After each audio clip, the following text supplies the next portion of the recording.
জাতির পিতা এটা আওয়ামী লীগের হতে পারে, সারা দেশের না। আপিলে আমরা বলেছি পঞ্চদশ সংশোধনী পুরাটাই বাতিল করতে, বিসমিল্লাহির রহমানির রহিম, আর সুপ্রিম জুডিশিয়াল কাউন্সিল বাতিল করে। আর আমরা বলছি এই যে অধ্যাদেশ, এই অধ্যাদেশের উদ্দেশ্য ছিল অসৎ। এই অধ্যাদেশের মাধ্যমে পুরা সংবিধানের মধ্যে মিথ্যা ঘটনাগুলোকে ঢুকানো হয়েছে।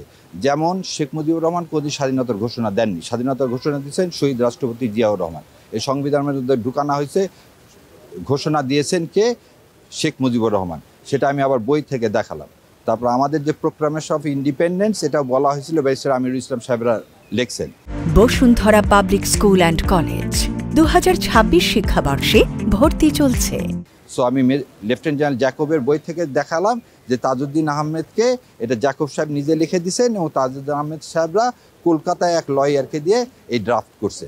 সো এই যে মিথ্যাচার, যে এই সংবিধানের মধ্যে পঞ্চদশ সংশোধনীর মাধ্যমে ঢুকানো হয়েছে, এ থেকে জাতিকে মুক্তি দিতে হবে। আর একটা জিনিস বলছি, এলএফও মানে লিগাল ফ্রেমওয়ার্ক অর্ডার, এবং আওয়ামী লীগের ইশতেহার 70 সালে ছিল কোরআন ও সুন্নাহর বিরুদ্ধে কোনো আইন করবে না। তাহলে সংবিধানে 72 সালে সমাজতন্ত্র, ধর্মনিরপেক্ষতা, এগুলো আসলো কোথায় থেকে? কাকে খুশি করার জন্য আনলো? তাহলে এগুলো তো ছিল না, মুক্তিযুদ্ধ তো এগুলোর উপর ভিত্তি করে হয়নি। সেই জন্য আমি বলছি এগুলো সব বাদ দিই।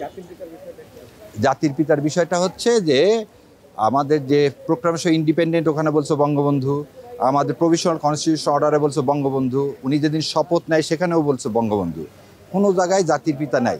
এটা প্রথম আনছে হচ্ছে 4th অ্যামেন্ডমেন্টে জাতির পিতা শব্দটা ঢুকাইছিল, আর এই 15 অ্যামেন্ডমেন্টে প্রথম থেকে শেষ পর্যন্ত জাতির পিতা ঢুকাইছে। সো জাতির পিতা এটা আওয়ামী লীগের হতে পারে, সারা দেশের না। আর কনস্টিটিউশনের মধ্যে যখন জাতির পিতা ঢুকাবেন তখন আপনি চাপিয়ে দিচ্ছেন সারা দেশের উপরে। আপনি আপনার দল জাতির পিতা ভাবেন, বঙ্গবন্ধু ভাবেন, কোনো অসুবিধা নেই, কিন্তু সারা দেশের মানুষের উপরে এটা চাপায়া দিতে পারেন না। সো এটাও একটা মিথ্যাচার।